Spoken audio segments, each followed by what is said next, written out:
everyone. Thank you so much for joining us today for our first installment of our Conversations with CFO series. We'll be talking about weather impact and the financial ways that companies can mitigate its risk and threats on their operations. So today I'm so delighted to be joined by Jon Stevens. He is the CFO for ITS ConGlobal, North America's largest intermodal provider. So Jon, thank you so much for joining us today. Thanks for having me.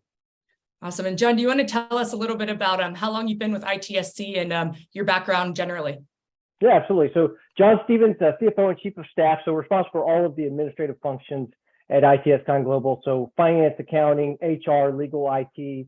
I've been with the company for about 2 years now, but spent my entire 20-plus career in the logistics space. So deep knowledge, most of that with Class 1 railroads, and love the logistics space.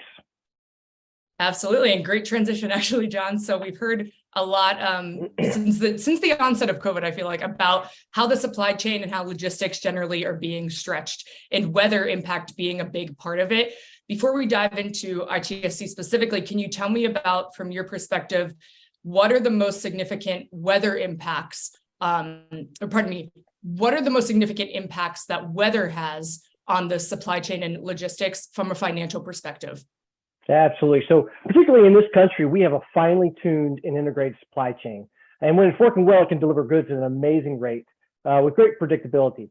But the same integrated nature that's our supply chain's greatest strength is also its greatest weakness. When one part of the supply chain is negatively impacted, that impact ripples through the rest of the supply chain. And when that negative impact is too great, it can have significant long-lasting impact. That's what we've been experiencing over these last couple of years with the COVID-induced supply chain congestion. And then that results in higher prices for everything because there's more demand that can actually be met by the supply that can be delivered. And even worse than the higher cost is not even being able to procure the service or good in the first place. And that's what we've seen, where all of a sudden you couldn't get parts, you couldn't get services, and if you could get it, was a much higher price. So that was driven by very macro pandemic, once in a lifetime type events, and very difficult to manage, predict, and prevent that. But we have the same type disruptions happening on the micro scale, and some of those disruptions are caused by weather. And that's where Tomorrow I/O comes in, allowing us to then predict those and prepare for those to avoid the micro disruptions, and then keep the supply chain going fluidly. Because all those micro disruptions, although they're small and isolated, because we're so integrated, they sit there and ripple through the entire supply chain. So the more we can predict and reliably anticipate those and prepare for them, the less the impact they have on us. Makes total sense. And take us through, for example, let's say that you hear that a major blizzard is coming. It's going to be right where you guys are operating. Where does your mind go as a CFO of, oh man, these are the potential risks and costs for us right now that maybe someone just in operations isn't thinking about? Well, first and foremost, safety is our top priority. So we have one of our key tenets is zero harm. That means zero harm to people, to equipment, to goods, to the community, and to the environment. And so the first thing we think about is our people. And so you got blizzard coming, there's going to be very cold temperatures. So you got to make sure your people are equipped appropriately for that. There could be hazards in visibility. So you need to slow down your operations and prepare for that. And there could be big winds. And when you think about operation, when we stack, sometimes 6, 7, 8 containers high, wind can have a significant impact on that. So we can lock those down, groom our stacks to ensure none of those get blown over. If you have stacks get blown over, one, you cause a bunch of damage. Two, there's a safety risk to that if somebody's standing around those. And then three, it takes a long time to recover from that, because now you've got a bunch of blown over containers. You got to get flipped back correctly. You got to get those separated from the stacks because they're damaged and get those repaired. All that takes us away from our core operations. So safety first, but then we're thinking about the equipment. How do we prepare for this? And prevent the ramifications from that. So as soon as the event's over, we're back to normal operations immediately. Got it. That makes sense, right? So it's all about predicting, being able to know when not to operate to do it so safely. But then just as important is when you can start operating again, to keep those profits and productivity as high as possible. Yeah, absolutely. I'll throw an example in. We had just happened here recently in the fall in one of our Chicago depots. So we got an alert from Tomorrow I/O that there were some high winds coming and likely microbursts. And we had, containers stacked 6 high. So we went and groomed our stacks, locked everything down and prepared for that. As a result, even though we did have the microburst, the winds came just as predicted. we had 0 blown over containers. And as soon as the event was over, we were back in normal operations. Just a few miles down the road, there was a facility, not ours, competitors. They stack actually half as high as us, so it should be a lower risk of wind, and yet they had 70 containers blow over. We estimate that's probably a few $100,000 worth of damage, and even worse than that, they had to spend all the time where we were back in normal operations. They were recovering those boxes, getting them out of the way, and taking care of all that, which took them away from the service. Yeah, absolutely. And needless to say, to your first point about safety, you guys didn't risk any of those certain safety threats that come with a potential blowover too. So like you said, all holistic, this big 360 view of everything. Absolutely. Yep.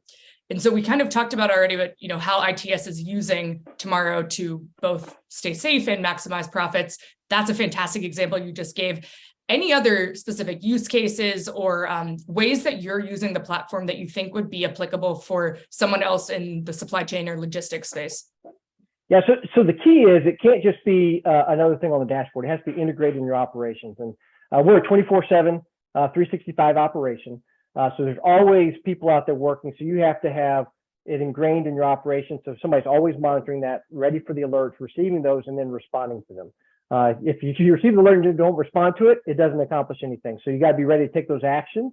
It could be as little as ensuring your folks are dressed appropriately, So hey, all of a sudden the temperature is going to drop by 30 or 40 degrees. Let's make sure people have insulated outerwear, they have the right kind of gloves and all that, all the way up to the high winds, which is a big risk for us because we stack containers, and making sure we lock down equipment and prepare for that. Got it. Yep. That's a good point about even just clothing, just that little thing that seems at least little on the surface, but huge to be able to let the crews know what to wear out and prevent, from the cold. Right. Yeah. Some of it's still comfort, but there's a safety thing to that, right? Too, because if you're cold, you start losing situational awareness. And when you lose situational awareness, especially in our environment, it's unforgiving out there. So you lose situational awareness and there could be catastrophic consequences to that. So we need to make sure people are well prepared, well rested, have the right equipment, have the right type of clothing so they can achieve their mission safely every single day. Got it. Yeah, I think that kind of leads into my next broader question, which is, so to summarize, why is it that having a weather system in general in place isn't just necessary, but almost an advantage? And would you say that helps you guys to stand out? It certainly sounds like it. Why is that such a competitive edge for you? Yeah. Well, I'll tell you honestly, safety is our most important thing.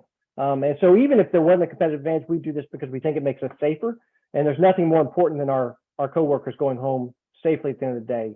Their families are counting on us as the leaders of the company to make sure they come home safely at the end of the day. So that alone is enough reason. But hopefully all our competitors would eventually adopt this also. Because if we're all safer and the supply chain's all more fluid and has less unnecessary disruption, that makes us all better. Fluid environment helps all boats rise in the supply chain, and so that'd be good for us. But in the meantime, while we are one of the few that are using it, we do make sure and point it out to our customers. So when the facility down the road had a bunch of blown over and we didn't, even though we stacked twice as high, we mentioned that to our customers. Hey, notice that same wind, same environment, should have been bigger impact to us. It had no impact, and we were back in operation. We're the reliable partner. And that's what it's all about at the end of the day. What especially the last 2 years have taught us is it's not just about dollars and cents. It's not about business cases in Excel. It's about reliability. And you need to have reliable service partners, and you need to be a reliable service partner to your customers and to your vendors. So that reliability and being able to quickly adapt, prepare, and then be back in operation so you keep the supply chain going is worth far more than just the dollars and cents that you might be able to calculate off of it. Yes, absolutely. Couldn't have said that better myself. I agree on so many levels over the past 2 years. We've realized that, dollars and cents far from the most important thing. With that thought in mind, given how the industry has shifted, what metric do you care most about right now yourself? If you could only check, a dashboard that had one thing each day, something safety related, or what would that be? 100% safety related. So I mentioned earlier, one of our core tenets is zero harm. And the core tenet of that zero harm is zero harm to people. So until we achieve zero harm, meaning there's zero accidents, zero injuries, zero damage to equipment, we'll never be satisfied. So that's, if I only had to look at one metric, that would be the one, because if we're able to do our work safely, at the end of the day, we're doing everything we need to do. Our core mission daily is to take care of our people, take care of our customers, and take care of our business. And you can't do that unless your people are going home safely at the end of the day. You're not having any injuries out there to your people or to customers coming in. You're taking care of your customers' equipment and ensuring it leaves us in the same condition it came to us in, and you're protecting the community environment around you. Yep, makes complete sense. And what about in general, how do you see the role of a CFO changing? So whether that does involve weather impact specifically or not, going into 2023, it seems like this position has a lot of attention on it, and as a result is evolving quickly. So what's your prediction here from Jon Stevens? How do you see that your role is evolving? Yeah, well, and I think this is how it probably should have always been, but it's becoming even more to be that way. Again, it's about not focusing just on dollars and cents. Dollars and cents are important, but you can't manage a business from a spreadsheet. You can't manage a business, a company based on business case, because reality is out there. And so you really have to be focused on what adds value. And we think us providing a valuable service reliably is the most important thing. So it's not about being the lowest cost, it's about being reliable. Because as all the companies have seen in the last couple of years, low cost but not there does you no good. You need a partner that's going to be there and can deliver the service consistently, and you can predict, and that saves in the long run a whole lot of money and allows you to provide a better product to the customer. And so that's what we're focused on, and that means our vendors also have to be reliable partners, and our customers need to be reliable partners. So it's not just selling and picking whoever's the lowest cost and whoever pays you the most. It's picking the right customers and the right vendors. They're going to be good partners to you, and then you in turn being good, reliable partners to them. Definitely. I think that's a great summary. And certainly that's how we feel as a partner of ITSCs, is that so much of it is just about the partnerships and the relationship itself. So yeah, absolutely agree. Last question for you here. And this one is probably more weather specific. We know that a lot of the impact of weather falls on the operations department and the safety division, if it's a company that's maybe big enough to have both of those. Yep. So it sounds like you guys are obviously, you realize the value of this. What about a business that maybe hasn't had any weather system in place? They're realizing that they maybe need this, but that pain is starting with operations and safety. How could they maybe go to a CFO and pitch like the need for this, or even like their worth in a way, like their value in pushing this system to someone upward, like a CFO? Yeah. Well, if you have a good CFO, it's going to be a whole lot easier. Because they'll be able to take into account the qualitative things that are really hard to build into that Excel and business case. But just the damage alone, I mean, there's so much waste out there because of events that we used to think, there's nothing to do about it when a sudden storm comes, a wind event, or other type damage because of the weather. All that's preventable cost. That alone probably justifies it. But the bigger thing and the more qualitative thing, and that's where the CFO has to earn their salary and be able to take that into account, is all of the softer things of the fluidity and productivity that you can't directly tie to that.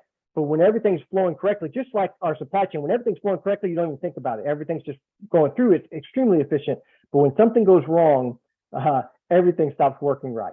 And so you've got to make sure you got a very fluid, predictable, reliable operation. And the more predictable and reliable and fluid your operation is, the lower your costs are naturally going to be.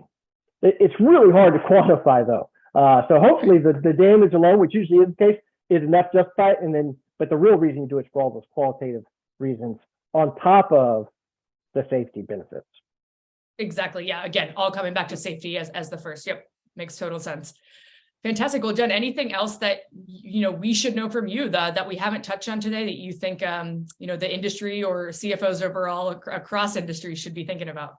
Yeah, I think you got to look at every single thing that disrupts you. And so weather is one of those things, and you look for technologies that are going to make that better. And so, I would just highly recommend people need to look at Tomorrow Eye. At first, when I heard about it, it seemed too good to be true to do it down to a micro scale, or it's going to be so broad you couldn't do anything with. But to actually have, for your specific facility at that specific location, to have insight ahead of time of what the weather's going to be is hugely invaluable. And so there's just no reason that the cost is easy to justify. There's really no reason not to have those capabilities.